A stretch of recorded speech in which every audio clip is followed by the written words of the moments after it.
And we do have a few attendees, I believe, that are on Zoom as well. We're also going to be recording this session and it will be posted on our website for viewing later and for those who were unable to participate. I just want to take a moment to introduce the staff and elected officials that we have in the room.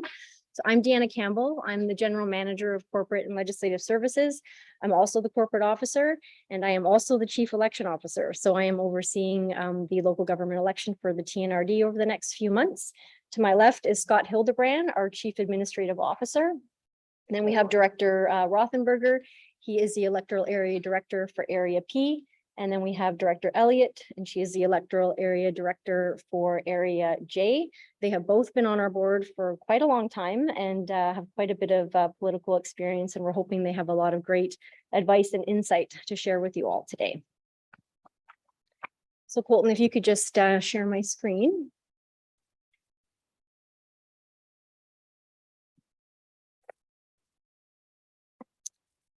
Can you put into slide mode?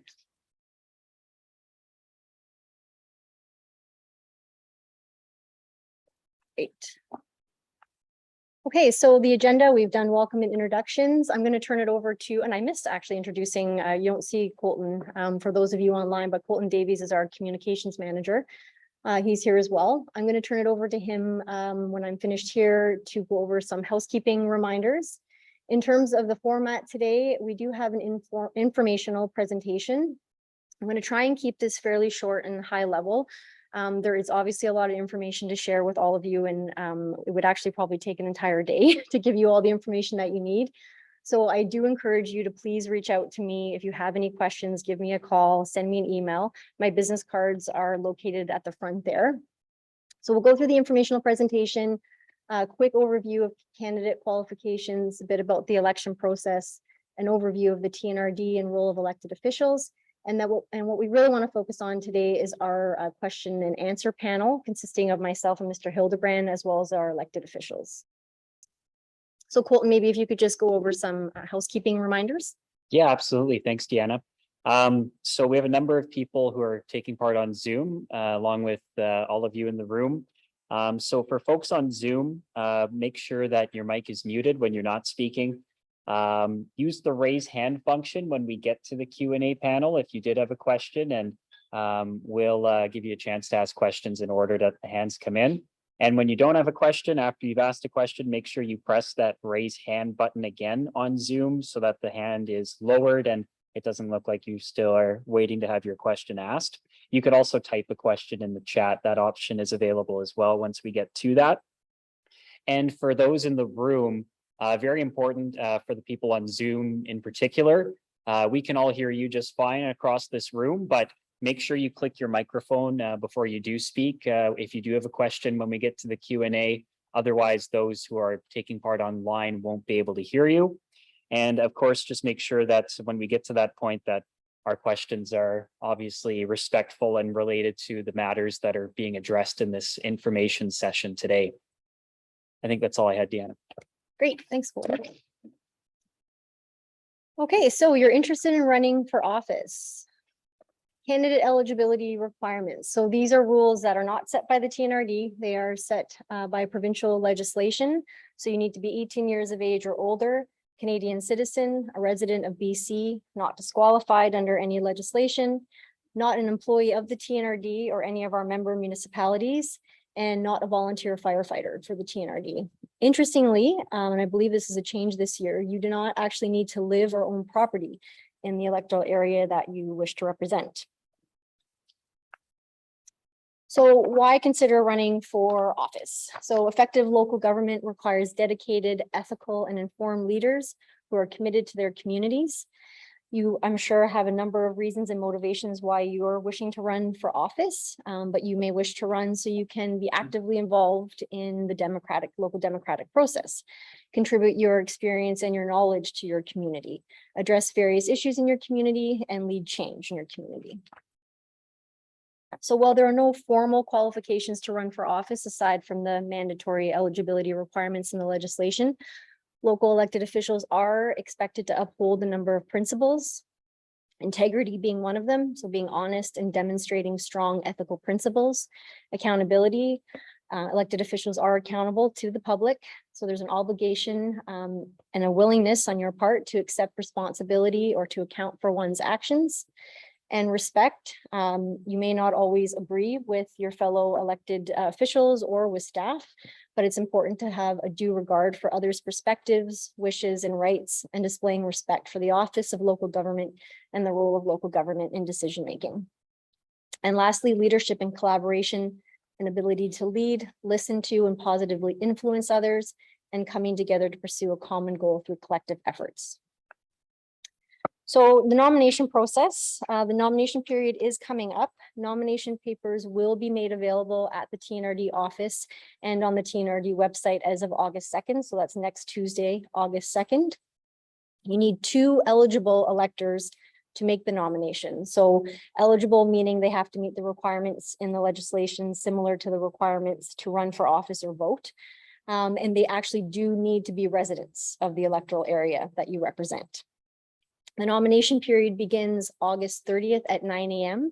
and ends September 9th at 4 p.m. So you can only submit completed nomination forms to the Chief Election Officer, that's myself, or our Deputy Chief Election Officer between that time.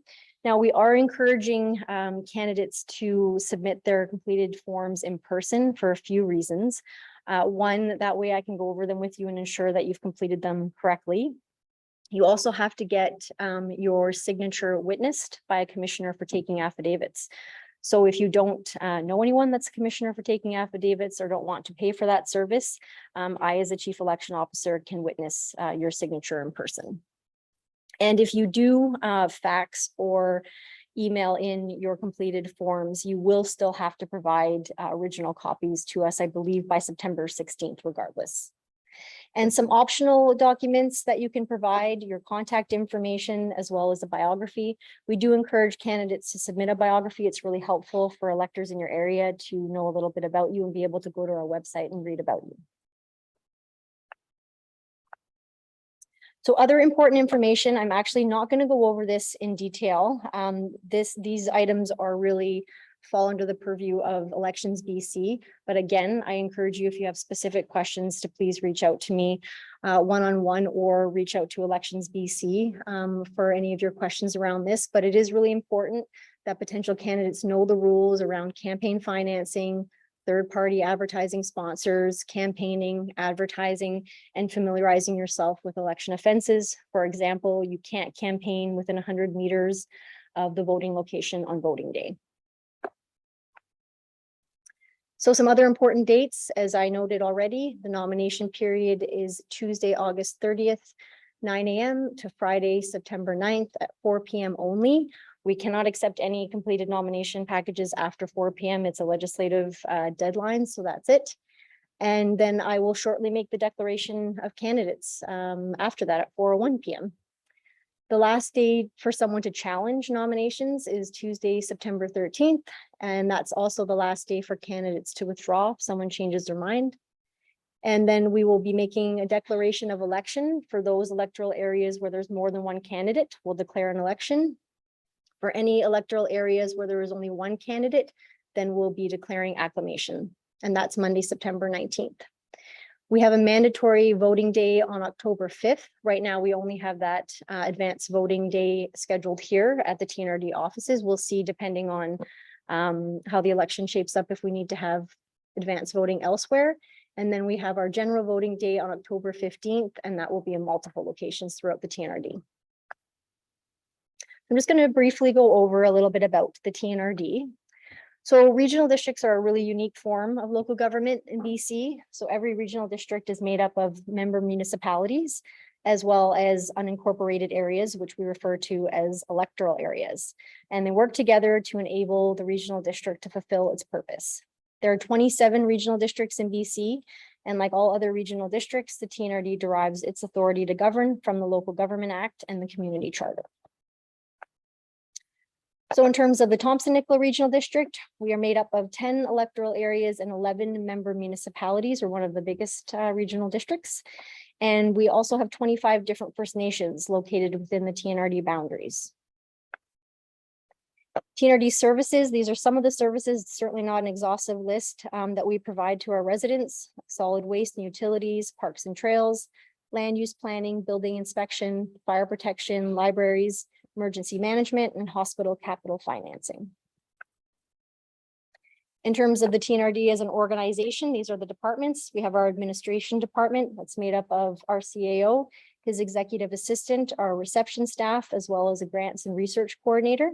And we have our corporate and legislative services department. That's legislative services, GIS mapping and information technology.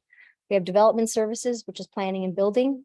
And we have our operations department, which is our largest department, as you can see, comprised of solid waste, utilities, fire protection, emergency management, and community services. We have our finance department, which is our finance team and facilities, the film commission, and our library system.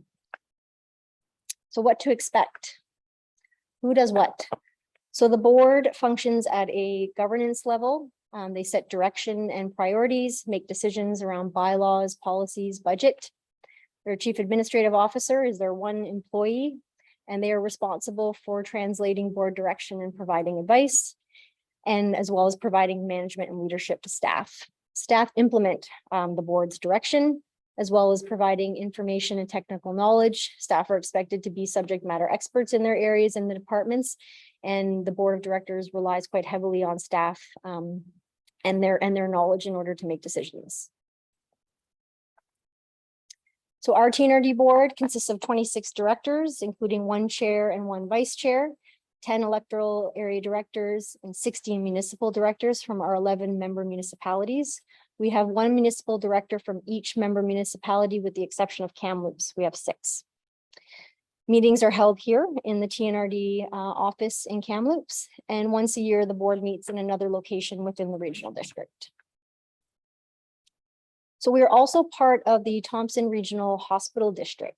So the purpose of hospital districts is to provide a portion of the funds required by hospitals within their boundaries for things like equipment, renovations, and new construction. The Thompson Regional Hospital District provides funding to the facilities operated by Interior Health, and that funding is raised through property taxes. So we have 30 directors on our hospital board, so including 1 chair and 1 acting chair. So all 26 TNRD board members are automatically on the hospital board. And then we have 1 member from the Columbia-Shuswap Regional District, 2 from the Squamish-Lillooet Regional District, and 1 member from the District of Lillooet. Meetings are held 2 to 3 times a year, and again here in our TNRD boardroom. The role of an electoral area director, at a minimum, and I'm sure Director Rothenberger and Director Elliott can comment on this more during our Q&A panel, but at a minimum, participate in meetings, so board meetings, committee meetings, public hearings, attend community meetings and events, promote the needs of their residents, consider policies, programs, and services, and make decisions about budgets, bylaws, and policies. And it's important to note that no power is assigned to individual board members. Individual board members cannot act unilaterally. It's a collective decision-making body.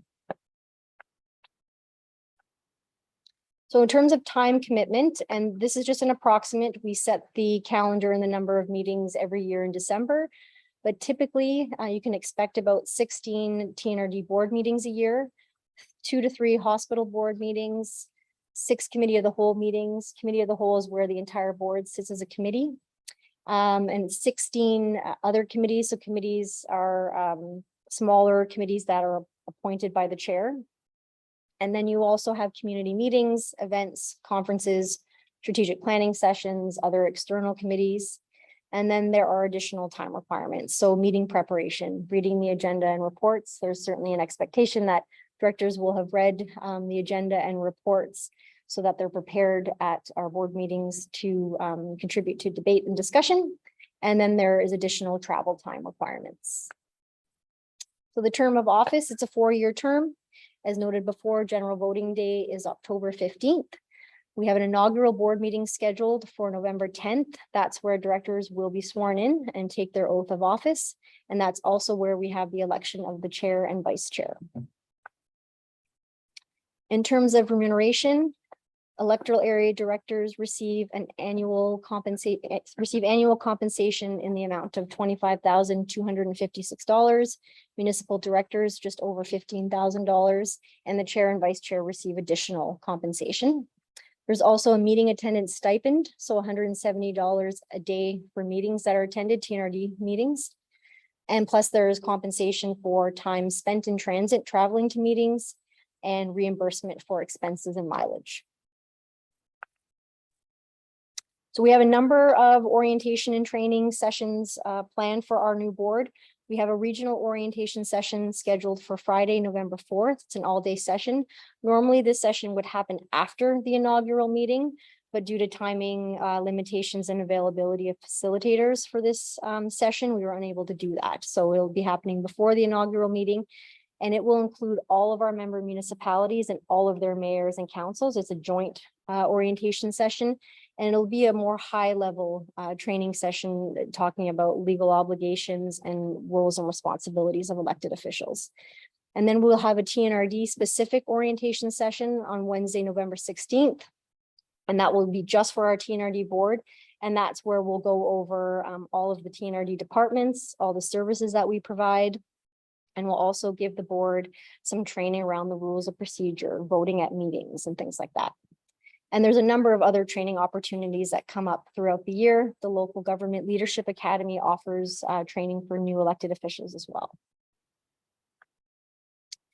So in terms of resources, there are a number of resources, and we've provided some of them up the front here. So we have printouts of what every candidate needs to know. This was provided by the province. And if you want some more information around campaign financing, advertising, there's some information in here. We also have candidate nomination package information and instructions. So a guide to help you complete your nomination packages. And as well, we've prepared a candidate's introduction to the Thompson-Nicola Regional District, which goes into a bit more detail of some of the things that I've outlined today. And then the province and Elections BC have also developed a number of resources which we've provided links to on our website. And again, if you have any specific questions or want to talk about anything else further, please definitely feel free to reach out to me. Any questions before we turn it over to our question and answer panel? Colton, are there any questions from anyone? I was just going to say I'll go out of the share screen so I can see the attendees here. So this would be for questions related to Deanna's presentation. If anyone had any off the bat here before we get into the Q&A panel. I don't see any on Zoom at this point. Oh, Chris? I see a hand up here. Go ahead. Well, Chris, can you use your microphone just so others on Zoom can hear you? Yeah.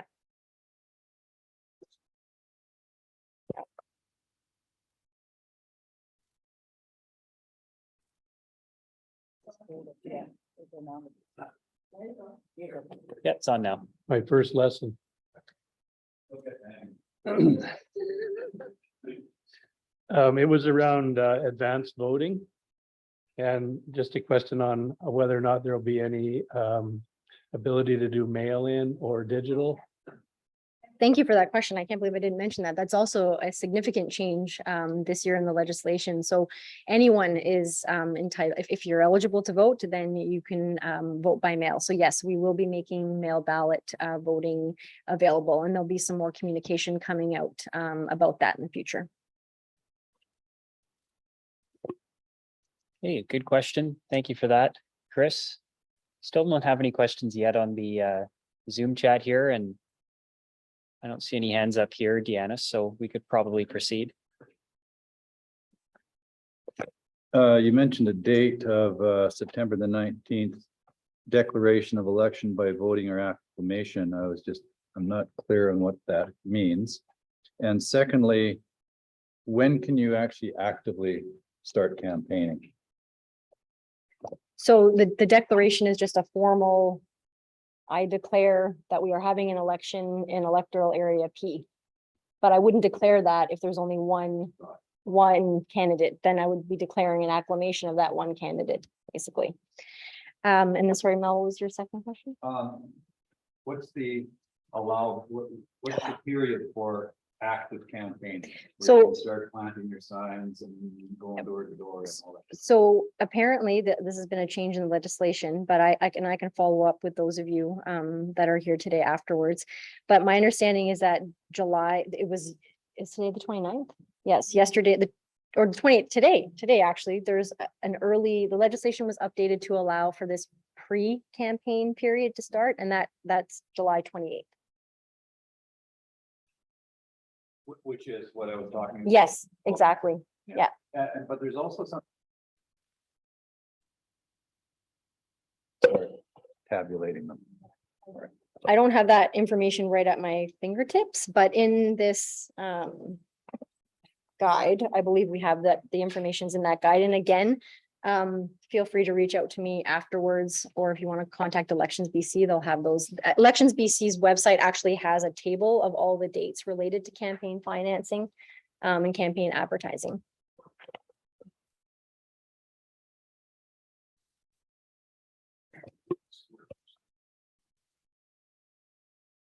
So if we walk away from this meeting tonight and decide, oh, it sounds like a pretty good deal, we're gonna throw our hat in the ring.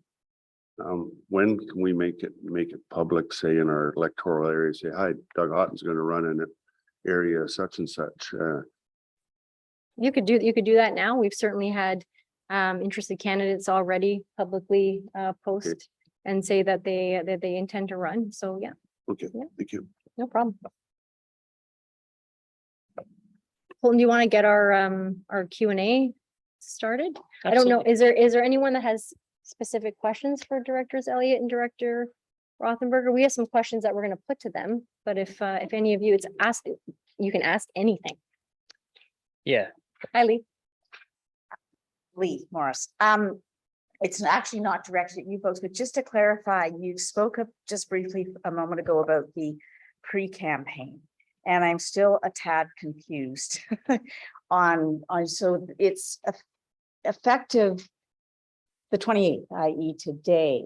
We're in a pre-campaign mode, but what does that actually mean? Are there parameters around what we can and cannot do that I've not seen possibly? Yeah, so I don't actually have that information right. Oh, I'm sorry. That's okay. No, I probably should. But I can connect with you afterwards and Okay. get you that information. Yeah. Okay, and I have one other question that probably I'll just pose to you then Sure. separately is fine. Yeah. Yeah, absolutely. Yeah. okay.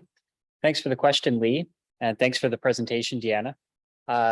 Just for being equitable, if folks in the room wouldn't mind, when you do have a question, if you wouldn't mind just putting your hand up and you know, I can let you go and proceed just with the folks on Zoom as well, so that we have some order here. And if folks have hands up or questions at the same time, and just to make things run smoothly that way. So I think we are prepared to go ahead with the Q&A here. So again, on Zoom, for folks who had questions for Chief Election Officer Deanna Campbell, Chief Administrative Officer Scott Hildebrand, Area P Director Mel Rothenberger, and Area J Director Renee Elliott, who you see on your screen. Make sure to use the raise hand function and we'll call on you. And for participants in the room, feel free to do the same as well.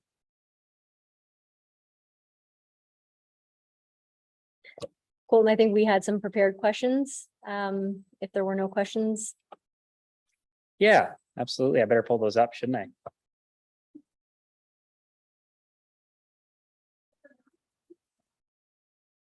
At this point, we have 4, Renee. We just had a 4th person join. Okay, give me 1 second.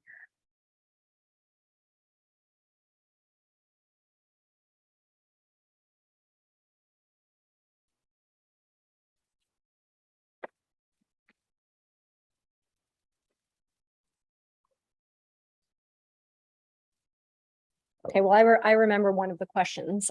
Just when you think you remembered Uh, everything right yeah, before I'll- the meeting. I'll But go ahead, Deanna, put if it you have up it up to and there. Director Rothenberger and Director Elliott. So if you could give one key piece of advice to those interested in running, what would it be?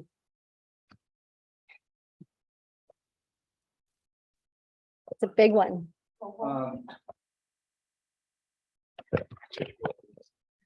Well, to me, there's 2 key periods of time. One is campaign advice, And the other is post-campaign, and now you're elected, and what to do after you're elected. One of my suggestions for the campaign period is to really study the electoral area that you're running in, because it's not all that simple. When you look at the map, there are nooks and crannies in that electoral area that you might even not have realized are there. And when I ran for the electoral area position 8 years ago, that was the first thing I did. I came in the Tnrd and got a copy of the big map and put it on my wall. Looked at the places that I knew about, places I didn't know about so much, decided where I was going to focus my efforts as far as door-to-door campaigning is concerned, and where I was going to establish the mail drops and just get to know the area. And then from there, try to figure out what the issues are, because they're very localized in the Tnrd. There are broad issues, of course, but there's also some very specific things to the communities in the particular area you're looking at. And I actually found myself having to target each area differently and try to appeal to what the needs of that particular community were. And I did that in part by tailoring my brochures to a particular community. So my brochures for River Shore were much different than for Pinantan or McClure or whatever, because the issues are different. And that's one of the wonderful things about regional government, in fact, that there is such a diversity of issues and needs and wants. That'd be my number one thing. I guess my number one thing would be somewhat similar, except Area J is a very large area. And Area J has got a small hamlet up at Red Lake. It's absolutely totally rural beyond the meaning of the word rural. And then we have Lac Lejeune and the community up there, and there is no comparison. So when you're running to ask people what they are interested in, you are going to get a 360-degree answer. So you have to put your campaign into that mode, saying what it is would you like, what you would like to do, what does the regional district do for you, and what can the regional district do for you, and what can I do as your candidate. I think that runs pretty much through all of our things. And as a new director on the board, you need patience. You need to learn the process before you jump in with 2 feet. If I could add to that as well, one of the biggest challenges I found after election was figuring out the budget. That thing is so freaking complicated. And pages and pages and pages and pages and categories and line items. But you need to get to know it as much as you can, because that's where the money goes, and that's the kind of stuff you vote on. Not just annually when the budget comes up for final approval, but throughout the year when you're making decisions and how they impact the budget. That was a challenge for me because I'm not a numbers guy. I flunked grade 12 math twice. So I have some trouble with numbers. That was one thing. Learning the budget, learning what the authority of the EA director is, what you can do and what you can't do, and Deanna touched on that. Learning what the workload is, and also growing a thick skin very quickly, because your life will change, and you will get pillaged and insulted. And even threatened from time to time for things that you might not have had anything to do with, but by people who don't like the Tnrd, don't like government, and don't like decisions that are made by that government in which you're part of, no matter what your position might have been on an issue. And that's just the way it is these days. That's the environment, the political environment we're in. And so if it's not possible to be popular or liked by everybody. You just have to learn to live with it. To add one to that, you are not running for a popularity contest. Let me tell you right now, that's it. If you think you are, don't bother to run. However, going back to what Nell says about the budget, I've always started, when we get budgets, it's about 400 pages, 380 some pages.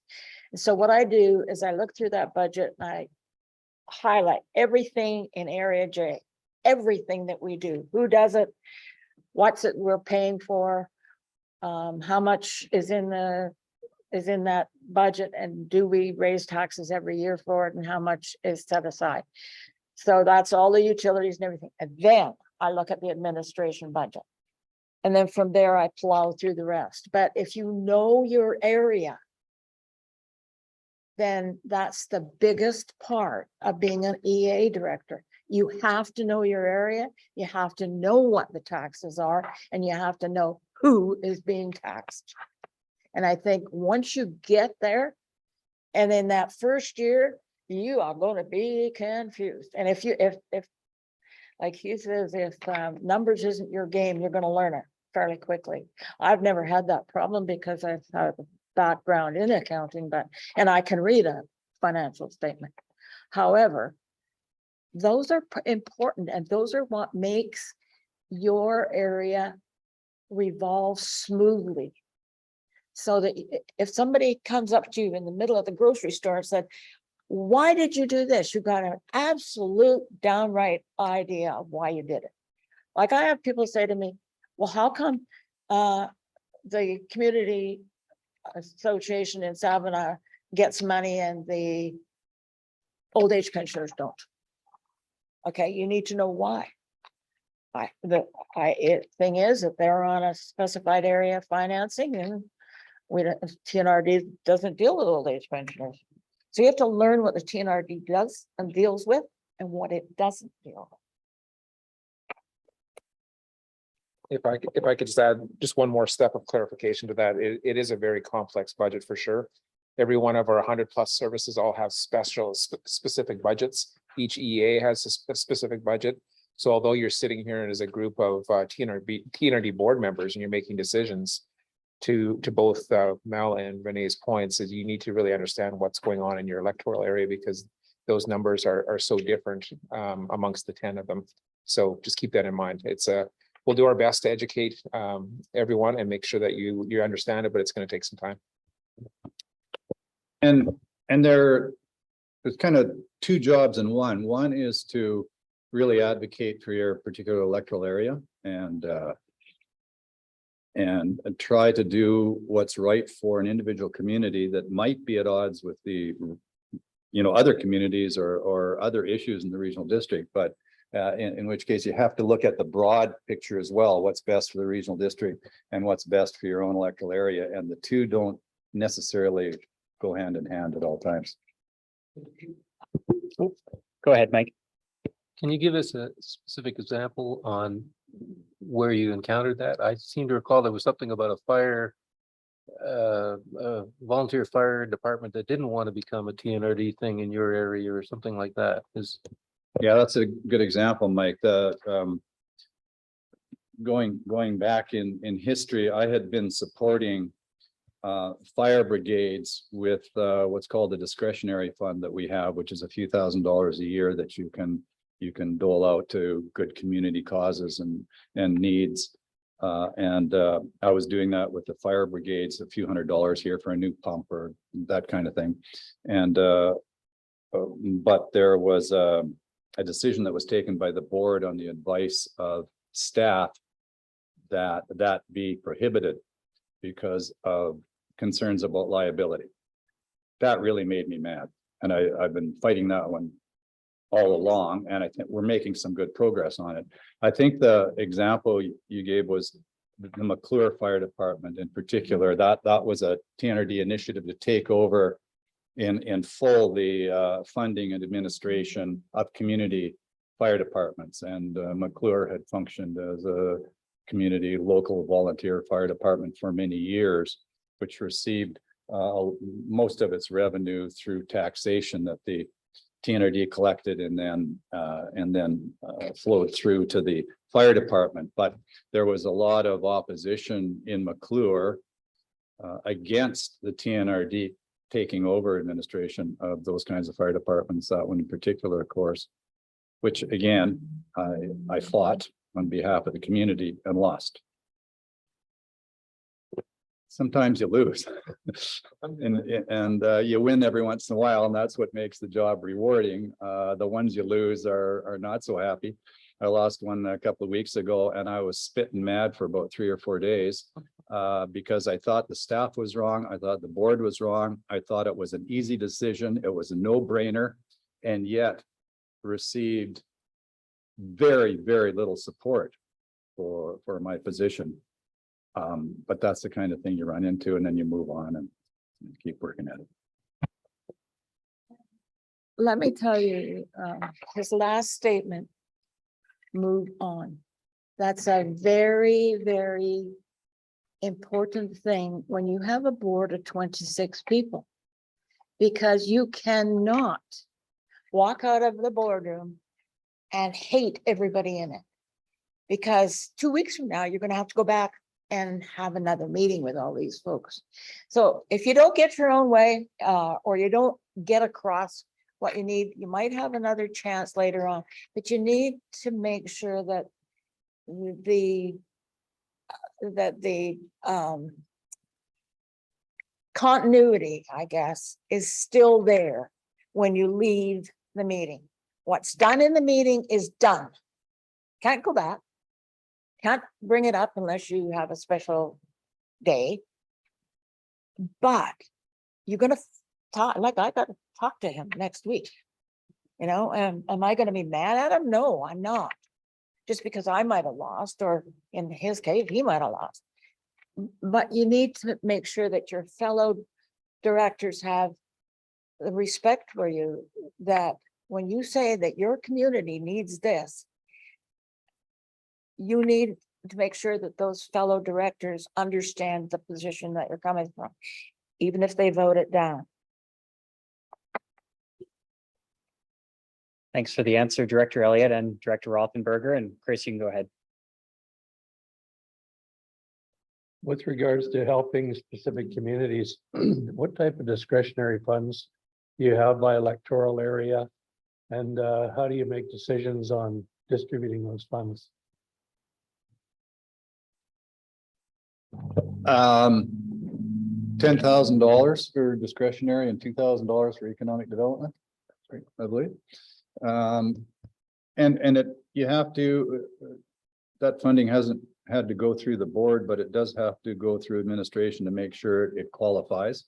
As an example, in Pritchard on the north side of the river, there's a kind of a unofficial campground and beach there. Didn't have any porta potties, and people were making quite a mess of it. And there was a request from the community to put in porta potties every year, particularly during fishing season. So we did that with economic development funding, discretionary funding. It could be a community event. The Pritchard Rodeo, for example, needs some funding to make sure they can put on a good event, those kinds of things. I've given discretionary funding recently for what's the bug that's chewing everything up? Oh, grasshopper. No, not grasshoppers. It's Oh. chewing up trees and well, no, it's not the pine beetle. It's the other one. Anyway, for the pheromone pouches to try to keep their area clear, for AEDs for community associations, those kinds of things that are usually a few $100s up to a couple of $1,000s. But it's important too not to put it all into one area or one event or one community group. You have to kind of spread it around a little bit as much as you can. So you just keep an eye on it during the year as to where you're at and how much you've got left and how much you think you can give the next request that comes along. But it's a neat, yeah, it's a great thing to have. I often think I would like to have more of that. But you know, you have to put a limit on it. So. If I could just add, Colton, before we move on, and that limit would be set during the budget process. So I guess there's opportunity to lower it, raise it, depending on what the board decides. Thank you for that, Director Rothenberger and Scott. And Doug, you had your hand up. Go ahead, sir. Doug Houghton from Knutsford. How is the whole noxious weed program handled within the Tnrd administratively, and who actually is in charge of putting the boots on the ground to getting these roadsides in various areas cleaned up? Because I think this year is the worst area I've seen our whole regional district look in a lot of years. Yeah, I can start with that. So there is a committee, there's an invasive plant and weed committee that it's a statutory committee of the board that is made up of, I think maybe about 7 board members. There's external agencies, there's staff, there's a bunch of people that are part of that committee. And that's where the funding discussions happen. That's where they go after summer students. It's usually summer students that do the work for us based on the funding that come in.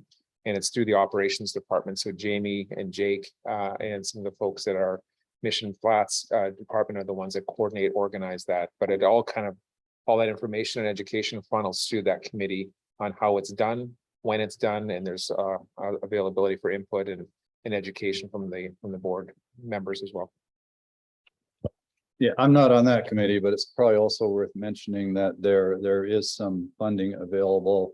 I assume it's still available for private landowners Yes. to use the equipment through Purity Feed and and boy, you're right about the weeds this year. They're just ridiculous.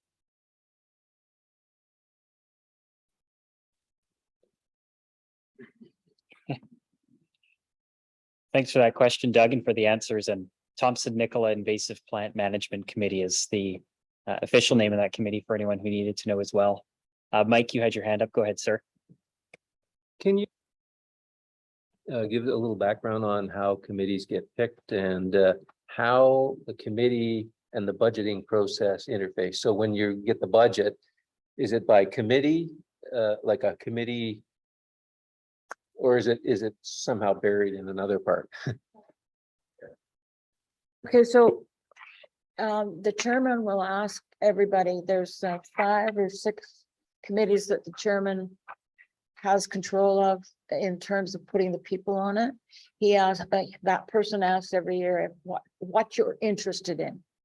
So the committee structure generally is 4 or 5 EA directors, a couple of people from the city and 1 from a small municipality.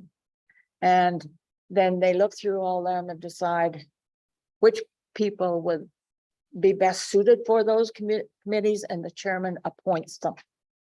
And the ones that are like MFA and municipal finance, and some of those are done by the board by vote. So what does it affect? It does not affect the budgeting process in terms of you don't set that budget.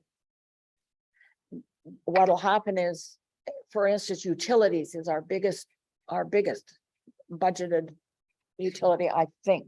No, solid waste is, but nonetheless, utilities. Doug looks at all of what's coming in and what's going out, sets that budget, and in the budget process, you get what they're paying for their fees, what the parcel taxes are bringing in, what, for instance, the Sabino is the biggest utility we got when it comes to water. So then we have to know what it's going to cost us next year to maintain that same level of service. And that sets the budget, and it comes to us for approval. Also, we've just been going through a total revamp of the committee structure, which Deanna and Scott should probably discuss, because I certainly haven't memorized it yet. I have no idea what the heck our committees are at the moment, because we've only been doing it in the last couple of weeks, but there's a lot of changes. Yeah, I can speak to that. So we now have 5 standing committees. So standing committees are statutory committees in the legislation. They're established by the chair, and the chair appoints directors to those committees. So we have We previously had an audit committee. It's now a finance committee with an additional audit function. We have our utilities committee, our regional solid waste committee. We have a policy review and governance committee, and then we have an electoral area directors committee, which is just a committee made up of our EA directors. In addition, we have several advisory committees. We have the invasive plant committee, which is made up of both internal board members as well as external agencies like the Ministry of Environment, Ministry of Transportation. And then we have the Wells-Gray Services Committee. I think I'm getting that right, as one of our other advisory committees. And then there are external committees that are not TNRD committees, but that members still get appointed to, like the Municipal Finance Authority, our liability insurer, which is MIABC, the Municipal Insurance Association of BC, Shuswap Watershed Council, Fraser Basin Council, and I'm sure there's a few more that I'm probably missing. So there's a lot, quite a bit of committee work involved. And just to add to that, then, does the committee, the members of the committee, sort of prepare a budget, and then does that go to the TNRD? Or how do they? No, so the real purpose of the committees is to take something to a smaller group of board members. So it's items and matters that the chair feels are better dealt with by a committee. So the utilities committee will comment on or provide recommendations on a number of things. And then that recommendation from the committee will go to the board. So committees don't really get into budget, with the exception of our newly created or sort of re-transformed finance committee. So the intent of the finance committee will be to have committee members provide some direction and feedback on the budget process. Yeah, you can go ahead there, sir. And then we'll go to a question in the chat that's on the screen. My name is Joris Ekring and I want to run for area I, and I compare area I to the other maps. And I see that my area is just loaded with pink and purple. Do the bands have any input in the TNRD? So there's legislative limitations, restrictions. So first, there's no First Nations representation on our regional district board because the Local Government Act doesn't allow it. They only allow non-treaty, treaty First nations to participate on regional districts, of which there are very few in BC. And so we have other ways that we partner and engage with our First Nations partners, but unfortunately, due to the legislative restrictions, they're unable to actually we're unable to actually have representation on our board. But we're certainly looking at developing a First Nations engagement strategy and trying to explore other ways that we can include our First Nations partners in some of our governance and decision making. If I could just add to that too, we have really good relationships with a lot of our First Nations, and we do a lot of good things together, but we have a ton of opportunity as well. And we need to continue to work through that. But as we mentioned earlier, there's 25 out of those 25 First Nations, there's probably half that really want to engage and work with us. And then there's some that don't want to, and they want to do things on their own as well. So creating a strategy with the board on how we take that forward is going to be critically important from my perspective. And their members are not electors in this election. That's correct. Yes, sorry, they are electors. They can vote. Absolutely. Yes, yes. So if you're campaigning an electoral area with a reserve lands on it, they are eligible to vote.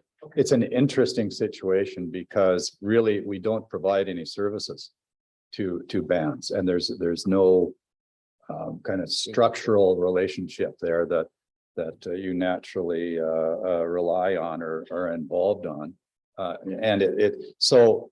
However, there are some opportunities there for cooperation. For example, a few years ago, what I still call the gas tax funding criteria that were provided through the federal government every year can be used for projects. We can accommodate projects on reserves with that gas tax funding now, which previously had not been available. So there are some opportunities there to cooperate. Yeah. We also have a lot of partnerships too with First Nations, with some water systems and wastewater systems. So there is business relationships there as well. Chris, before we take your question, I'm just going to get to the question in the chat that's been there for about 10 minutes from Jill Hayward. Can you still be a board member of other community organizations in your area if elected to the TNRD? Thank you for the question, Jill. Would that be Deanna? Yeah, absolutely.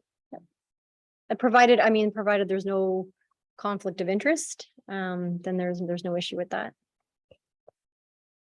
Well, it depends on the financial relationship, does it not? If you're a part of a group that is funded through the TNRD, it presents a conflict. That's correct. Yes, we do have conflict of interest rules that are set out in the legislation. So as Director Rothenberger noted, yes, it would certainly depend on that financial relationship. Thank you for that answer. And Chris, go ahead with your question there. Just to follow up on the First Nations comment, I guess there's really nothing standing in the way of any First Nation person standing for election as an electoral area director. That might be one way to have involvement.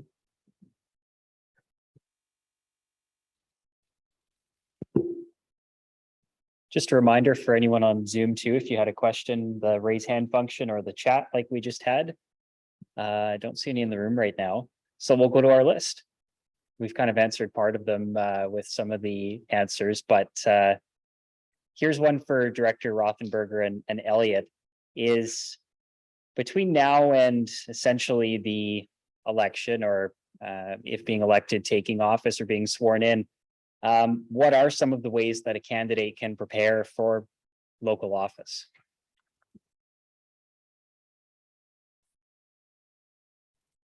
Are you, you're asking our advice of what they can do?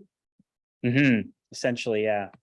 Ooh. I suppose between now and the election, but in general, what are ways that you would prepare? What are ways that candidates can prepare, in your opinion? Well, I think if they're really interested in running as an EA director, they have to know that community, and they have to know that what people want, and they have to be able to decide if putting those amount of hours in and representing those people and being neutral to what they want. I can't think of anything else. I mean, you can go along and tell anybody that you can build them a bridge across a lake here, but they're not likely to believe you. So what you need to do is make sure that when you're talking to people on the campaign trail, you ask them what they want. You don't tell them. Well, I would simply say start now. I'll tell you the truth. I was a one-person campaign. I didn't have a campaign team, but it would sure help. In hindsight, I had people who helped me with door knocking and a little bit of help putting up signs. But you need to have a strategy, and you need to look at signs. Take a long time to get, by the way. They don't come quickly. You need to give yourself some lead time to get the signs ordered and get them in, and then start planting them at the appropriate time and build up as you get closer to the election. Keep on planting more and more and more, so your name keeps getting more and more familiar with people. But I think it's important to get a strategy. If you're going to have a team, you should be getting it together now if you haven't already, and so act quickly on that. And again, some of the things I said earlier about getting to know the electoral area that you're running in and knowing the various communities, because again, that is, to me, that's one of the most rewarding parts of being an electoral area director, is the education you get finding out about what's out there that's not all focused in downtown Kamloops, but what are the communities out there? What are their differences? What are their issues? And getting to know the people in those communities. It's really a nifty thing. And I mentioned about the trolls before, that you got to put up with the haters, but in fact, most people out there are really good. I've only been bitten by a dog once when campaigning, and that was for mayor, not in the regional district. So So it's actually quite a friendly place out there. And very seldom do you run into any trouble when you're out and around. But getting to know the people in the community, it's a cool thing to be able to drive around and be familiar with the community. And know that, yeah, we know people here and know where people live and so on. And so that's a pretty exciting thing, and it's a whole lot of fun. Chris, go ahead and then we'll go in the middle there. So how heavily do you lean on social media for collection of your issues? So your issues profile, you could probably collect if you're on all of the different Facebook feeds for all your different communities, and they're out there now. Just start watching and paying attention to that. And then for your information distribution or campaign notice or positions on issue or requests for involvement in developing a position or something, would you use social media? Now, this is where we're gonna part company, because Mel is very social media and I am not. I have never run a campaign on social media. I've always been my own campaign manager. I have had friends that help me put up signs. And I go to the communities and hold small after supper meetings, or go to their annual general meeting if it happens to be during the campaign. And I send out brochures about what has been accomplished previous to myself and what should be accomplished later on as those communities tell me what they want. But I don't do social media, so I can't answer that, but Mel can, because he's very good at what he does with that. So there's two different ways, and they will find in some communities. I have a community that literally doesn't, most people don't even own a computer, never mind have internet. Hey, you be quiet. Anyways, yeah, and so I think that's also, and you can get a lot of people on social media that misconstrue what you say. So that it's, to me, it's a heads up, don't say too much. Okay, now. If I could take a somewhat different Yeah. view. Yeah, I think I don't go to workshops anymore. I frankly find most of the ones that we're invited to aren't worthwhile, but everyone I have been to or hear about tends to offer advice that stay away from social media. And the reason for that is that you open up an avenue for people who don't like you to do those threatening and insulting things. And it's, no matter how much you say, yeah, no, I can take it. That's, it's not a great feeling when you get those kinds of things coming back at you, when you're just, all you're doing is doing your best. And sometimes you screw it up and sometimes you don't, sometimes you do something great and sometimes you hear something nice about it and sometimes you don't. But campaigning, I would say you should have a Facebook page. You should have a Twitter.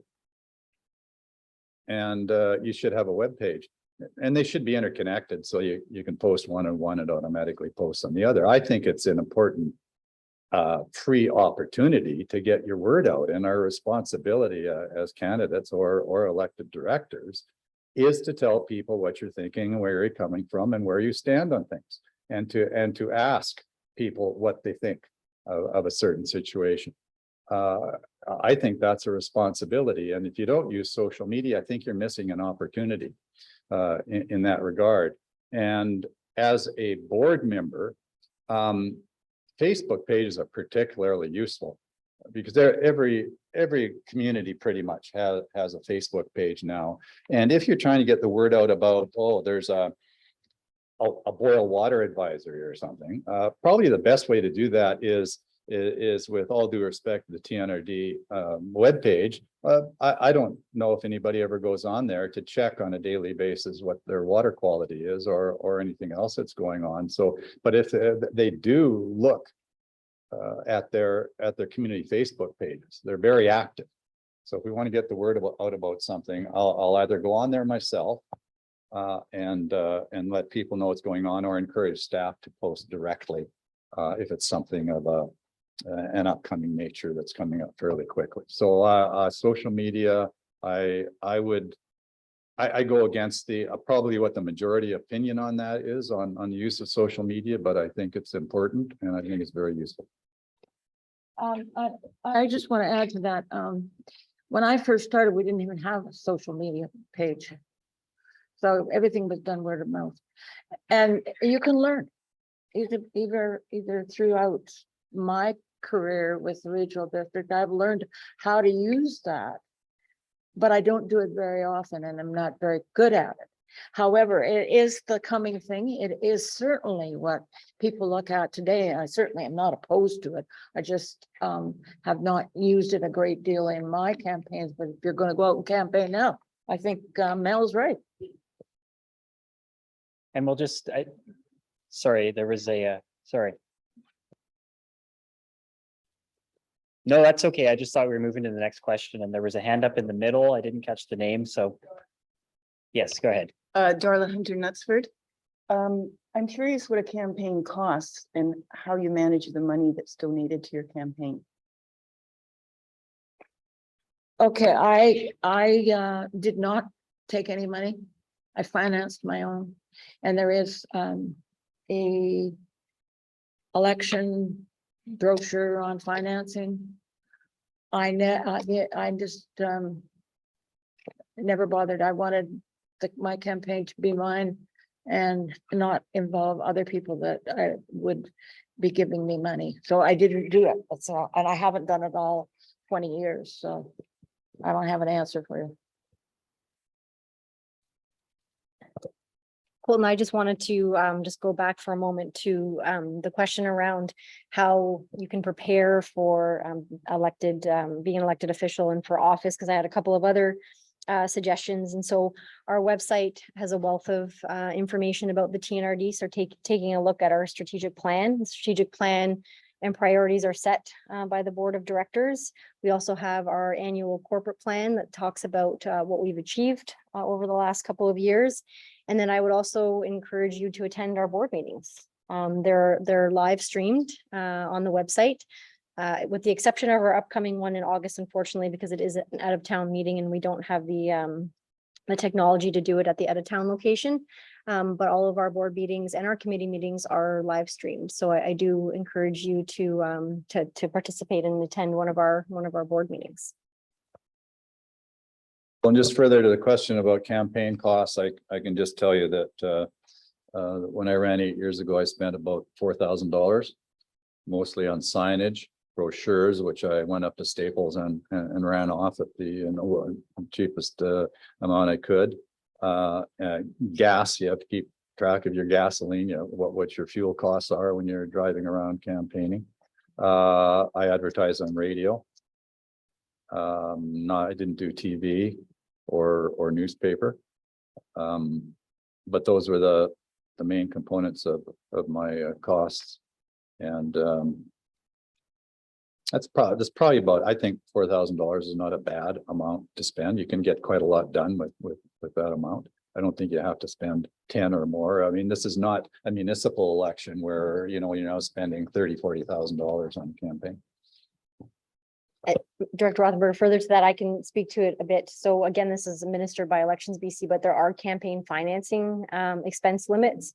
And so the limit, we received this not long ago from Elections BC, is $5,398.92. It was previously $5,000 even. Now it's $5,398.92 is the expense limit. And I just wanted to go. Isn't that really population, no? When we looked at all electoral areas, it was the same amount for all of them. And just going back to the question around campaigning. So sorry, I misspoke. So the pre-campaign period is from Monday, July 18th to Friday, September 16th. And that's where the rules around advertising apply. So things like if you're putting up a sign, you have to have, if there was someone that sponsored it, you need to have the name of that sponsor on the sign. Then there's a campaign period that starts on Saturday, September 17th to Saturday, October 15th, which is voting day. And there's some additional rules around advertising. But in terms of actual campaigning, if you want to reach out to me, I will put you in contact with one of my contacts at Elections BC, because they're in a better position to answer some of the campaign and financing questions. Thanks for the answer. And there was a hand up, I believe it was Lee, and you're welcome to go ahead. Thank you. Yes, I think two simple questions. One goes back to the nomination. Actually, I wrote down 2 eligible residents. And is it required that they are doing that nomination in person here in the office with ID with them and all those kinds of things? Is my first question. Then I have a second question. So no, they need to complete the nomination forms, Yes. which are in the nomination package. Once all the forms are completed, some of which you'll complete, some of which they'll complete, entire package. Our preference would be that those be submitted in person to me with you or whoever the interested candidate is, so that I can go through them just to make sure everything's been completed correctly. Okay, so just a sub question to that, and then the second question. If we were to do a publicity photo shoot with our nominee there doing some signing, is that allowed, or are we outside a time frame that we could utilize that to turn that into, for example, a Facebook post? Not just so I don't break rules. That's probably a good question. It might be an Elections BC question. But I'll talk to you after and get you my contact there. And then the second question, this concept of discussion about social media, which is really, really useful to hear both perspectives, absolutely. But what I'm wondering about is there a broader picture of the demographic of the consistent voters by area or generally to the Tnrd? Do we get any kind of a profile that says generally, you know, we're in the older age group, they're the ones that are showing up to vote and the younger ones aren't? We don't get any of that kind of profile information from anything. Okay, I was just wondering, that's all. But you know what the population of your area is. I don't think you get much more information than that. You know, you'll know how big geographically it is, and you also know what the population is at the most recent figures you can get through census. But you're not going to know the age voting blocks and that kind of thing. Yeah, I wanted to add to your question about the photo shoot. I believe, which Deanna will be able to confirm later for you, but there are some distinctions between free earned media and paid media. And I'm not sure how that works into it, but there is a distinction. So, yeah. Okay, thank you for that answer and for those questions, Lee. As answer, Lee, if you go to the last election and look at the communities and how they voted, like I can tell you that there are several hundred people at Lac Lejeune, 6 voted. Okay, so if you look at the background of the voting system within the Tnrd, you will find that there's I don't know what you wouldn't call it a demographic, but I think I don't know how to explain it, but I do know that there are people out there that really don't care who your director is. And you can send out 100 brochures, you can put up signs, whatever. And this is not the only time. If you go back in history, you'll find that community doesn't vote. At the best of times, you get 20 people. That's a really good point. You can look at polling station results. You see where people voted and where they didn't. And then you can look at the population of that community. And then you have a decision to make, of course, is you look at a polling station or community where the vote was really low, the turnout was just crummy. So do you put more effort into that, or do you say that's a lost cause? go over somewhere else where the turnout is high and try to do well there. Go ahead, Chris. Just along that same line, I found in talking to people that people were unaware that they could vote. For example, property owners that are part-time residents or summer residents. Even First Nations people living on reserve didn't know they could vote. Settler people living on reserve didn't know that they could vote. So I think there's work to be done there. And I encourage, I was talking to Deanna about it earlier, but it would be nice for the people that are running to have a clear message about that, a clear, consistent message about that, because I've found there's confusion wherever I go.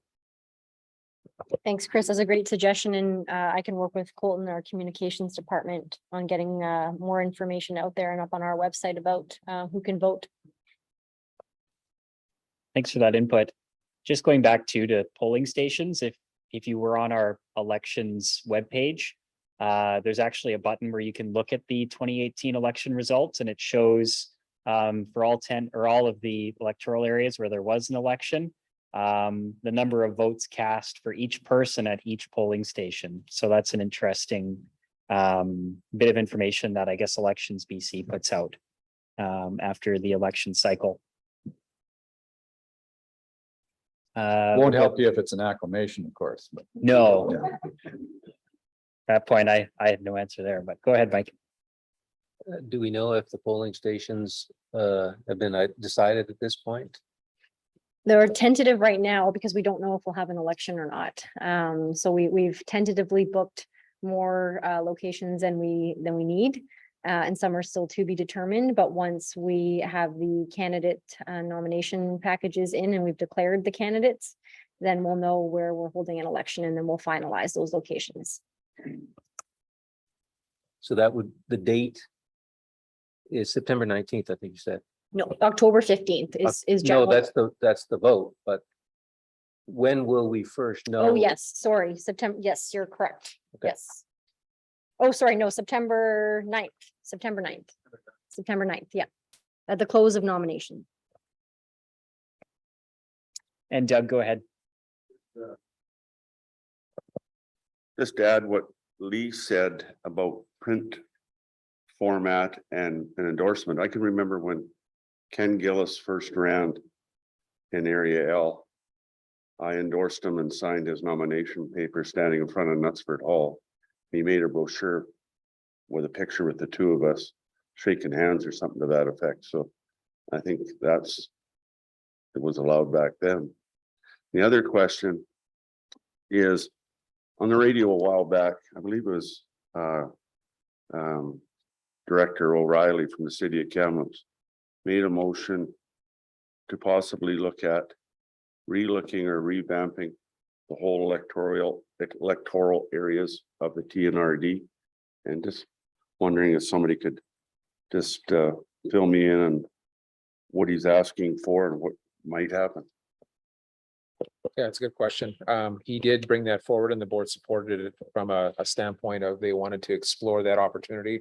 Whether any changes would happen, that would be up to the board at the time, and much more, it would be up to the province as well. But all we were going to do as staff is support the board in exploring some of those opportunities within the geography and the boundaries of the electoral areas and then of the Tnrd as a whole, and kind of pull that information together. But if I recall, and maybe the two directors may remember, but Mike was thinking more about a year to 18-month process that would be part of the new board, of course, and it'll be input and influenced by the board on how that goes forward. And the original motion wasn't specific as to what boundaries would be looked at. Mike left it open to the actual outer boundaries of the Tnrd possibly being adjusted, which could get really complicated when you're dealing with shuffling boundaries from one regional district to another. But I also suggested that, well, we should look at electoral boundaries internal. And there may be some logical adjustments that could be made to various electoral area boundaries. That would be worthwhile, but can't think of one offhand, but never know. And Chris, go ahead. to follow up on this particular thread. What is the TNRD policy for expansion municipalities? And there's a few instances, for example, Chase put their little finger up to take in the Adams Lake sawmill, and Barrier snuck down to take in the Lewis Creek site. And, you know, it seems like wherever there's a node that generates tax revenue, somebody wants to grab it. What does that do to TNRD revenue? And is there a position on it officially on the response? Not that I'm aware of. It's something I need to look into, but I know those examples, the two you brought up, actually have come up before. And that is very kind of the history of that, and nobody really was able to provide some of those answers. But I know that that's part of that exploration and that whole process of I think exploring that those. the latest one was when Millibar wanted to expand Kamloops to take in all the mines. Yeah. Oh, I see. Okay. Yeah. And Chris, one of the examples I gave was the Lafarge finger. You know, it sticks up across the river and takes in Lafarge, and I wasn't around when that boundary was drawn, but I know the reason for it. It was tax money. And I mentioned that, and Mayor Christian said, well, you can have it back because the tax revenue isn't as plentiful as it once was.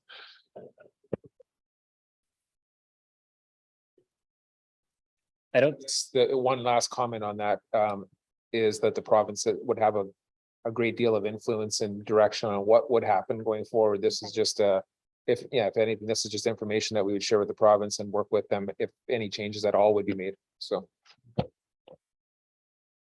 Add a little bit to that, when Kay helped me with the people who were going to put the other mine. The people from Yugoslavia. Yeah, behind the new gold, they were talking about taking that and putting a mine there. And the chairman, and because it is an area J, and we get the tax revenue from it.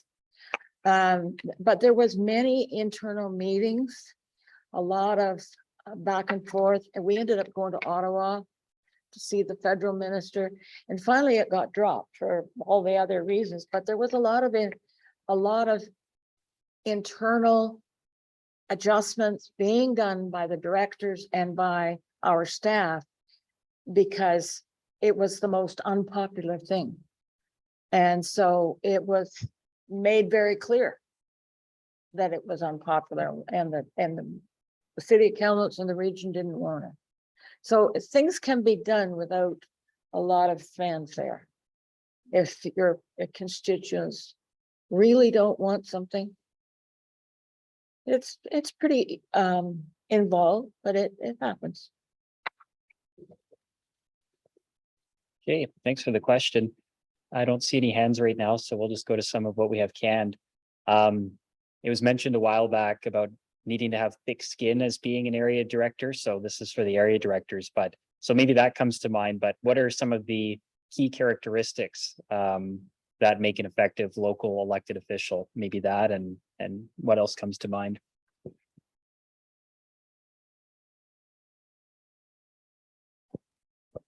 I think one of the important things, and maybe one of the most difficult, is balancing interests. And we talked about that a little bit because there are three different kind of components. There's staff, there's the board, and then there's the public.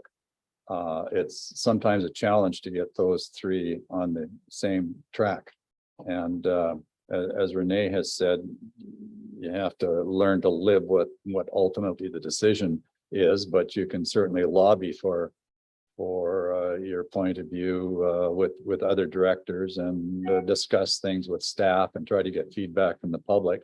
In the end, you have to decide, as I said before, are you going to advocate for your electoral area, or are you going to advocate for the best interests overall? I tend to think that first of all, you advocate for your electoral area. That's the people who elected you. So you want to try to, you may or may not agree with the consensus of a community within your electoral area. And then you have to decide, are you going to go against that consensus or with it? But it's a matter of principle, and you always got to stand in your principle and your sense of honor and ethics, and do what you think is the right thing. I don't think you should ever vote or promote a particular point of view that's against things that you believe just because you think it might be the more popular one to do. But by and large, my approach is generally to advocate for the electoral area and the communities within it. Communication is a big one, of course. We've talked about that. It's tempting when you get an email or a phone call, maybe you don't want to return it right away. And I'm not the best at returning calls and emails immediately, but I do try to do it within a reasonable period of time of 2 or 3 days. With staff will tell you that I don't always hit that mark, but it is something you need to keep in mind at all times. And I think those things help to make you as effective as you can be. Okay, so I think that one of the biggest things, besides knowing your communities and advocating for them, that's what you're there for. You're there for those communities. That's what they elected you to do. But you have to live with yourself as well. So your inner principles should also be a top line. And so if somebody tells you, like, they want to build a bridge, you tell them no, because it isn't going to happen. It's not reasonable. It's not financially possible. But maybe we could make a trail along the side. So you have to balance those requests. Also, something that we really haven't said too much about tonight is the communication between the EA director and the staff. And I have found over the last 20 years that you need for the staff members that you have to deal with from a community point of view, they need to know how you think. You don't have to agree with the staff, but they do need to know how you think, and you don't want them to come to the board with a recommendation that you're going to stand up and holler against. It just isn't right. So you need to make sure that your staff member that you're dealing with knows how you feel. One of those areas is rezoning. Rezoning in the electoral areas can be very controversial. And so you have a big kerfuffle with the director of planning. But if she doesn't know how you feel, and if she doesn't know that you're going to stand up and vote against what she's recommending, then you're going to make her feel bad and you're going to look stupid. So I really want you to understand that the staff is a big part of an EA director's ability to function.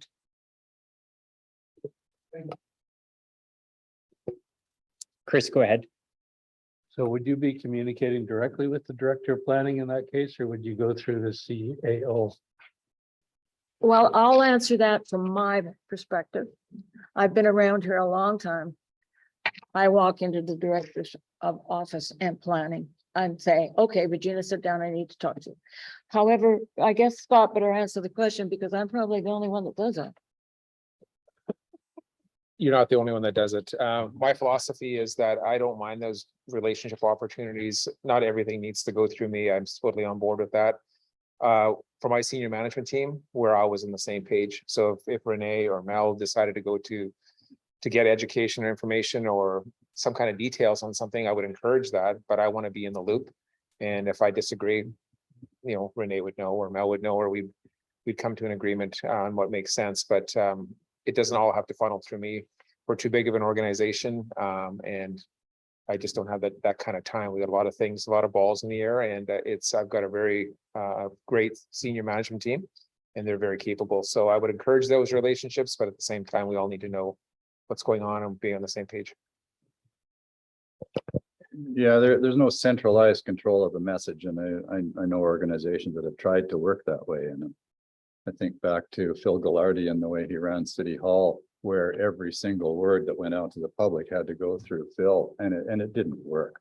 And if you've got good staff and you trust the staff, it's important actually to give them some empowerment on dealing with the message. And I can tell you that the staff of the TNRD, which I don't agree with in all cases, but they're very good communicators and very responsive to requests from the public and to the media and so on an individual basis. And it certainly doesn't have to all go through Scott. But another thing you might run into is that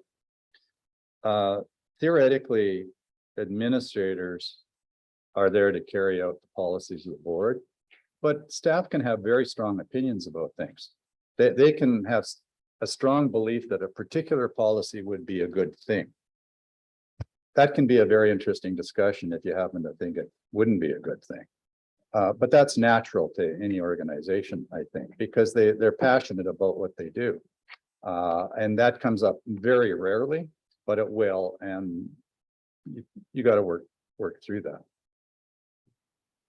I guess the only other point I'd make is I don't like to be surprised. We need to be on the same page, especially when it comes to media, or when it comes to just internal workings and communication. That's why I just don't like surprises. I like to be in the loop, and I do my best to do that with both the directors on the board and the staff as well.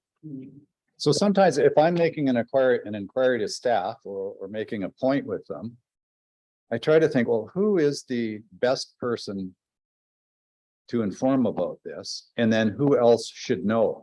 So I'll direct it to a particular director, general manager, and I might copy Deanna and Scott, depending on what the issue is and what their need to know is. And because I doubt they want to be copied on every single communication, because they already have enough to do on their plate. But I do my best, and I think all directors probably approach it the same way.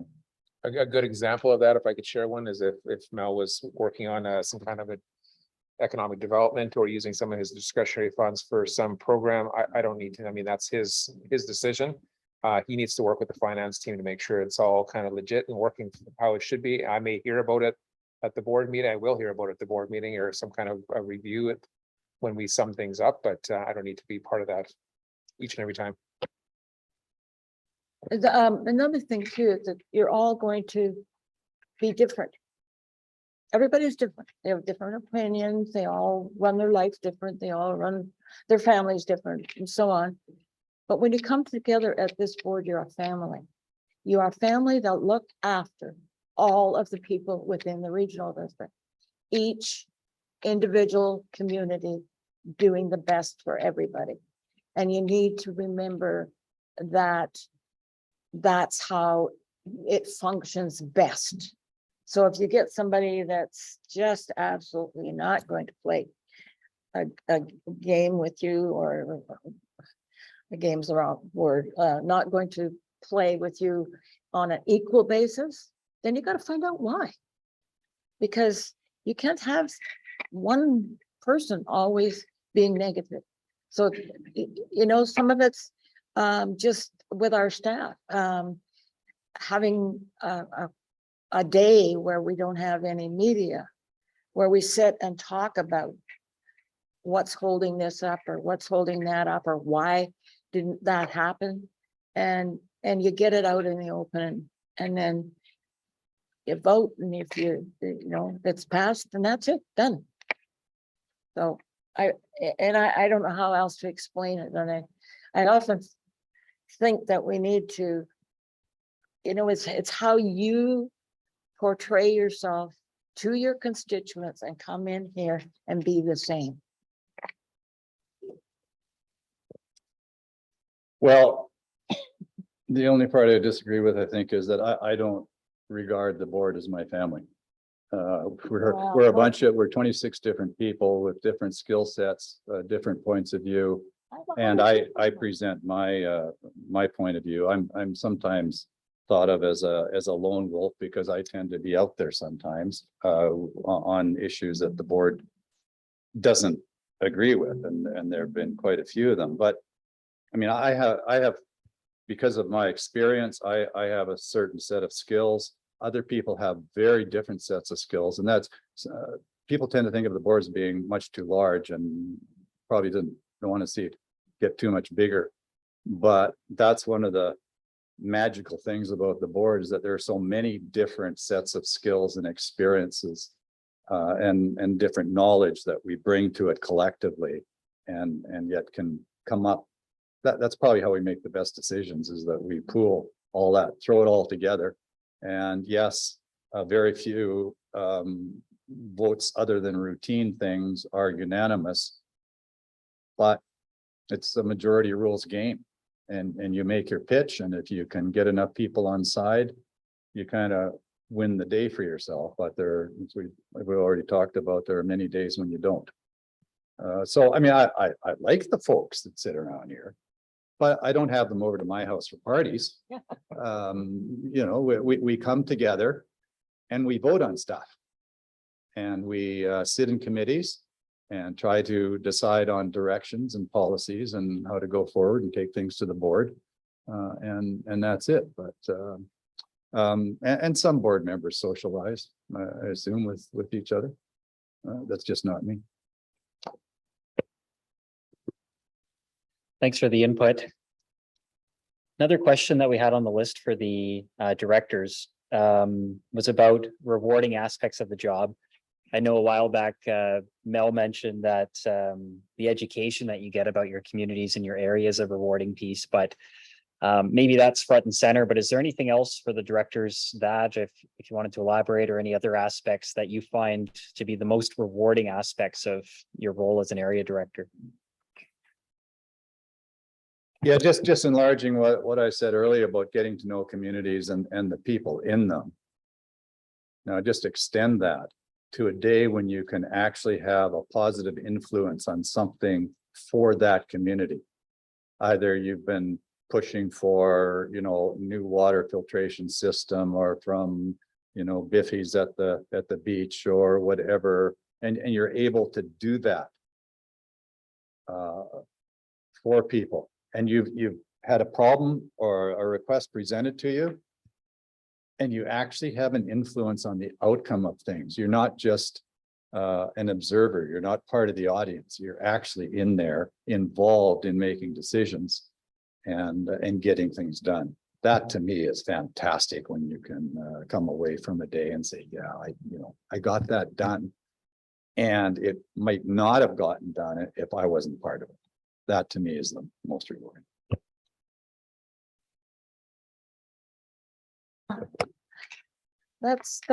He's right. That's pretty rewarding.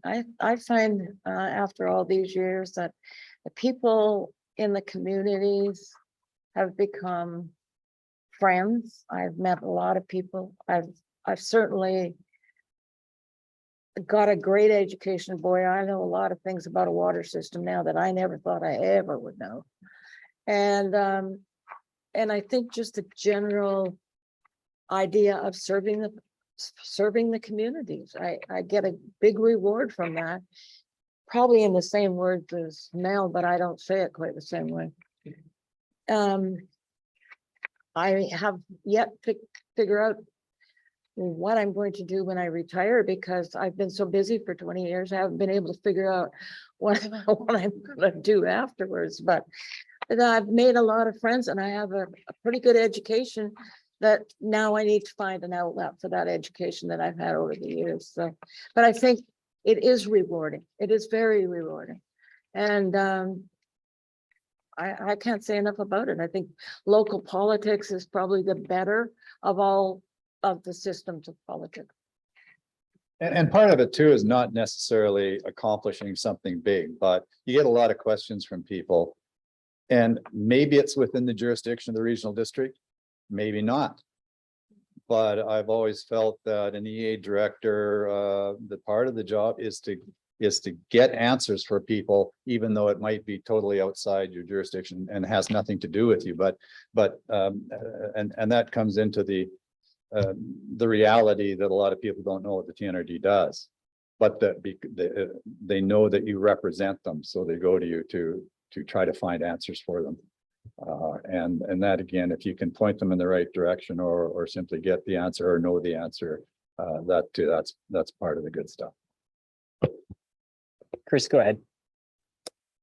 You find you're well received and respected by other levels of government when you make an inquiry for your area?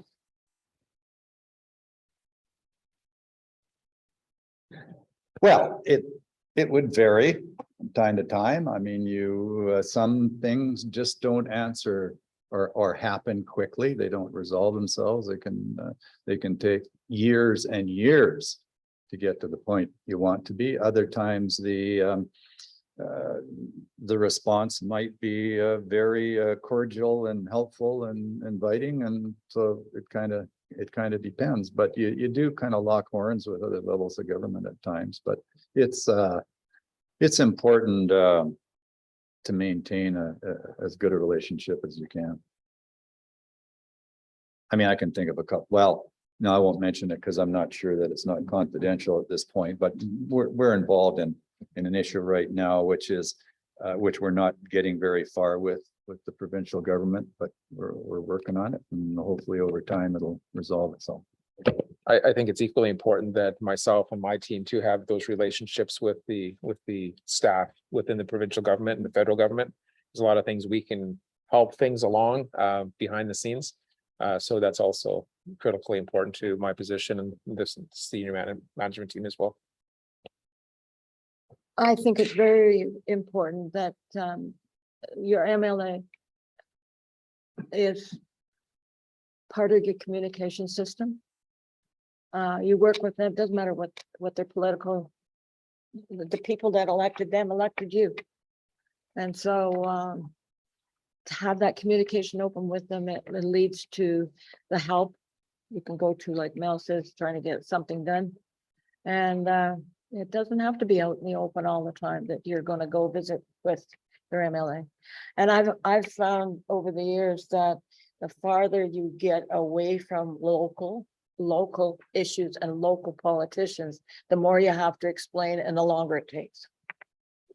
And Chris, there's a very important key avenue of communication and lobbying with the province, and that's the Union of BC Municipalities.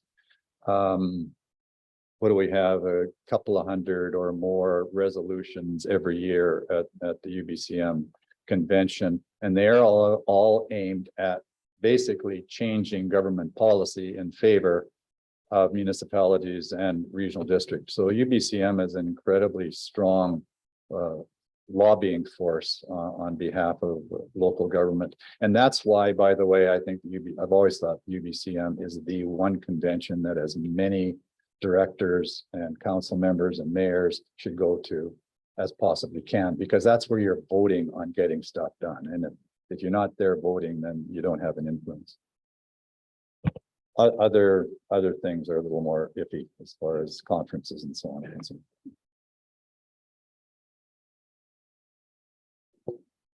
Thanks for those answers.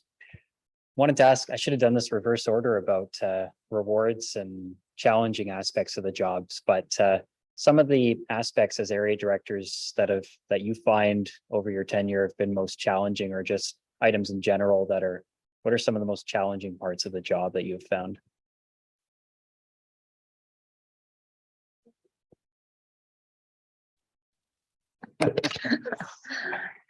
Well, although I made a joke about it, it isn't, I don't think it's really challenging. I can tell you that one of the challenges we had a few years ago, I guess quite a few years ago now, was the provincial government was going to take over the Savona water system because Savona couldn't afford it. And so the challenge was, how are we going to accomplish that? And at that time, the regional district wasn't in the business really of providing water for communities or owning the systems, because of the challenge of when they were built, all the utilities and so on and so on. But anyway, it took us a couple of years, and we finally got to the point where the Savona people had water and we owned the system. That was challenging because of the way it had to happen. But I had a great staff working for me rather than with me, I guess. But those kind of things come up maybe once or twice in a 4-year term. The rest things, I think they just I don't know. I just don't have a lot of big challenges that I think are huge in my lifetime. The challenge comes along, I deal with it. And I just really haven't had anything that sticks out other than the water system, which was a huge challenge to get it going. In a general sense, I've mentioned some of the things that I think have proven difficult for me, and depends on the individual director. But one of the most difficult realizations I came to was that I'm not always right. And so every time I lose one, I have to have a little chat with myself that, look, Mel, maybe, you know, there's another point of view on this, and maybe it's hard to admit, but maybe they were right and I was wrong. But even when I think I was right, you have to understand that, yeah, there are a whole lot of different views on there, and don't, you know, no point in holding a grudge. So just carry on. Good answers. Thank you for that. And go ahead, Mike. Just only because I was dealing with it yesterday and the issue came up about potential development cost charges on capital expenditures. In the case of yesterday was a fire department and millions of dollars expenditures. And is there a policy within the Tnrd? As you know, as a developer, I hate development cost charges, but there is a role for development cost charges as it deals as between a developer and the public and so on and so forth. So is there a view of that at the Tnrd at this moment?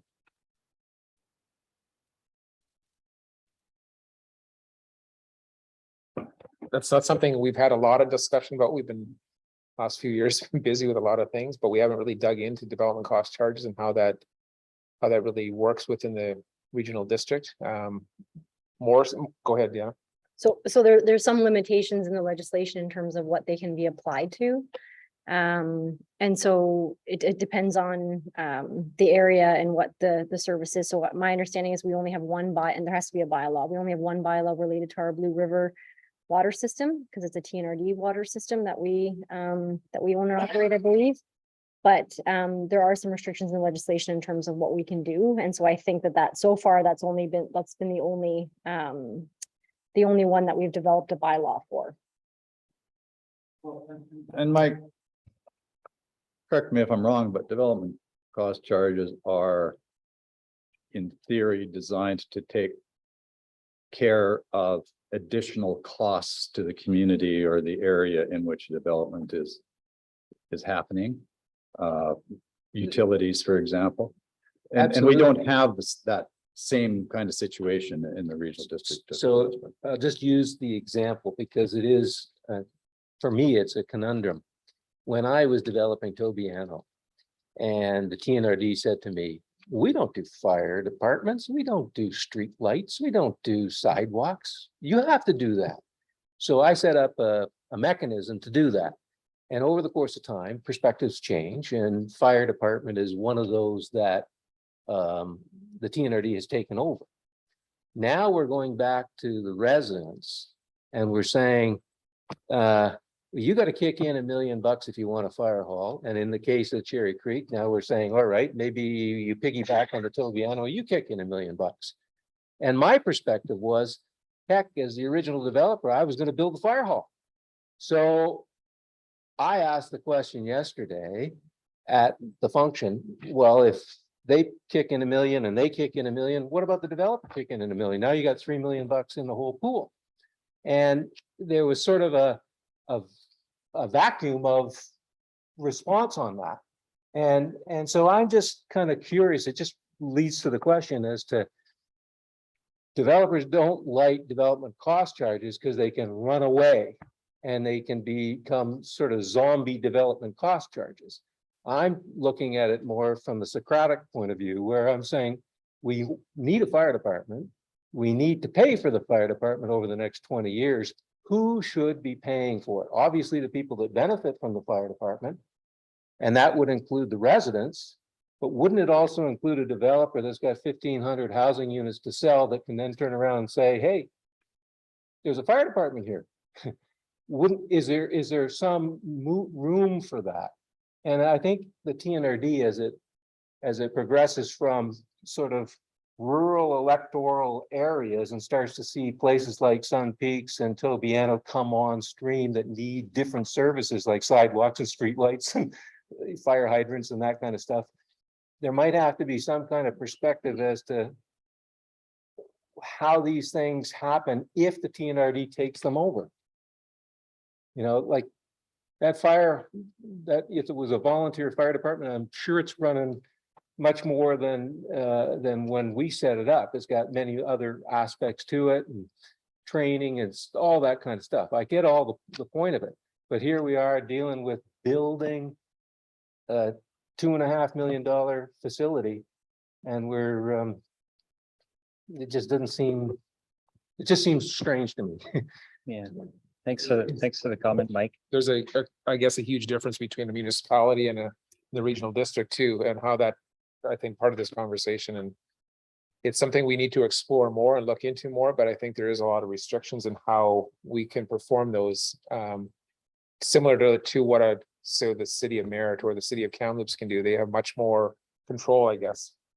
Yeah, and we can, like, we can respond to you more thoroughly after this, but so my understanding is we didn't need a DCC bylaw at the time because it only covers capital costs towards things like water, sewer, and we don't operate Tobiano's water or sewer, right? And so it wouldn't apply, like as per the legislation, we'd be restricted. So that's my understanding as to why initially it wasn't, we didn't see a need for a development cost bylaw. But we can follow up with you more on this after this. It's really an interesting question though, because I think the history of the regional district is that we tend to have to step in and take over things that a developer has let slide, such as a water system that no longer works, or there aren't any streetlights in the community that really should have been there, but now you got to set up a line item for that and put in some streetlights for people. So it's kind of been after the fact, I think, that TNRD has been involved in that kind of issue. Whereas I think I agree with you philosophically that it would be good to have it taken care of in advance rather than later. Okay, good question. Thank you for that. And thanks for the responses. We have about 10 more minutes, 6:48 now. So any last questions you can think of, feel free. How many hours go in a week and in a month as an area director to the role, if you can talk about that, and the amount of meetings that you attend? Going to vary from area to area because some electoral areas have very small populations.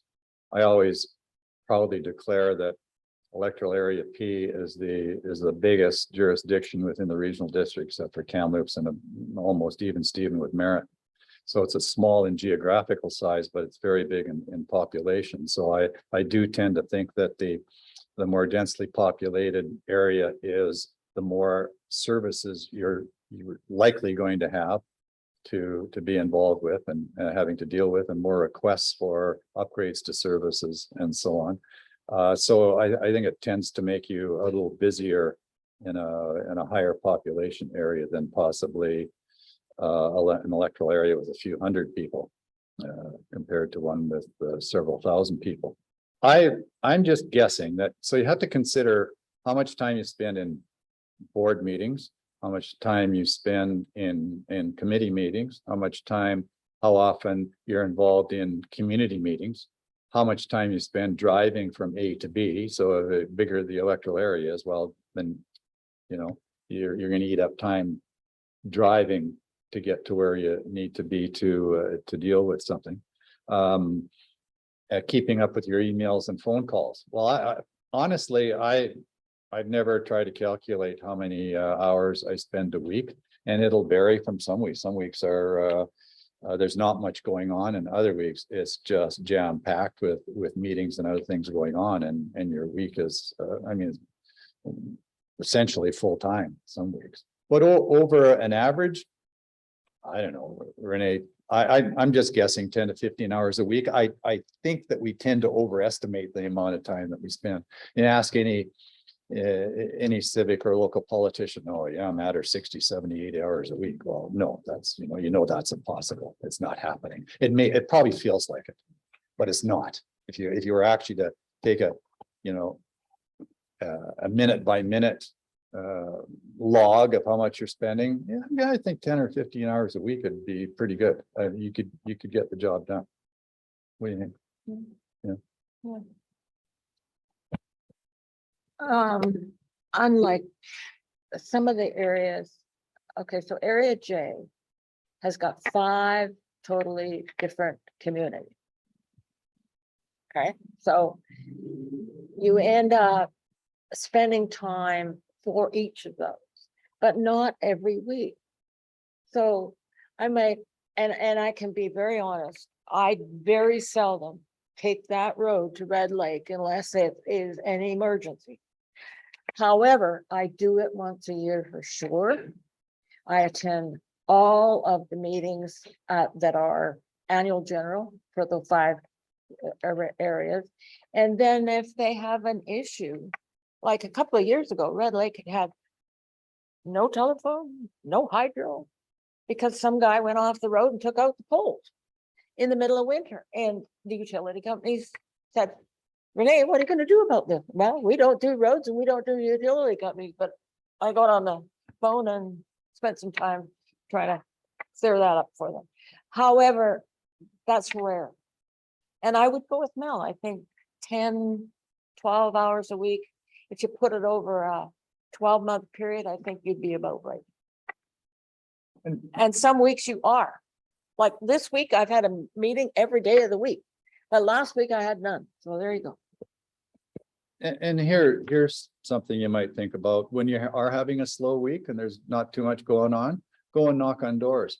Don't wait for an election to go door knocking. It's something that I've always tried to do, although I haven't done nearly enough of it recently. But during the summer months in particular, when everybody's at the beach and trying to deal with the heat and so on, and there's things do slow down over the summer, as you know. It really works like a dam if you just go knock on doors and let people know that you're just not talking to them during election time, but you kind of it helps keep track and keep you aware of what people are thinking, because people can be thinking something entirely different than what you think they're thinking, and it just helps keep in touch. But I found that to be very valuable from time to time.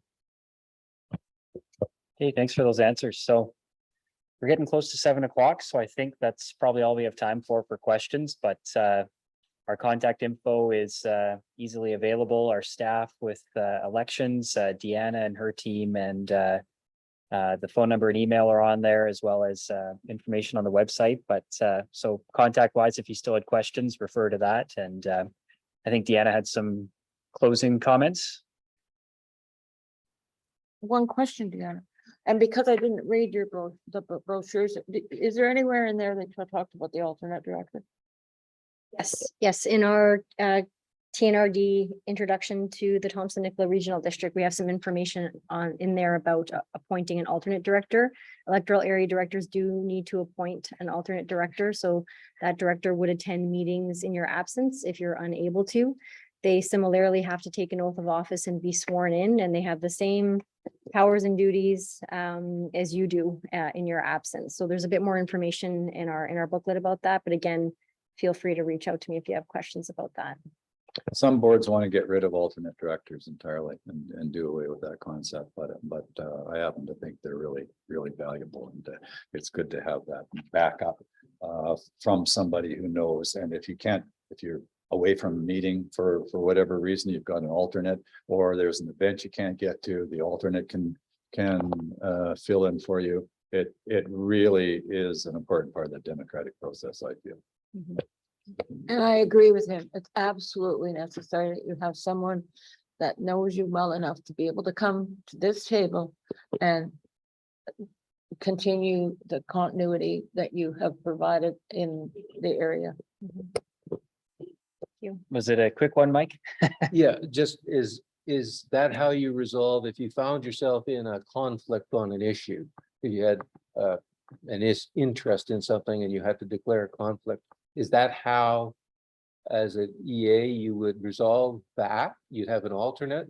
Or would you deal with it through the board, declare your conflict and leave? Yeah, normally it'd be through the board. And by the way, I think conflict of interest is declared way too often. People are really too sensitive about it and declare a conflict often when they don't need to. So you have to know and hopefully have some experience and knowledge of what is a conflict and what isn't. But it would normally be you would simply declare a conflict to a particular issue at the meeting and leave the room and then wait to be called back.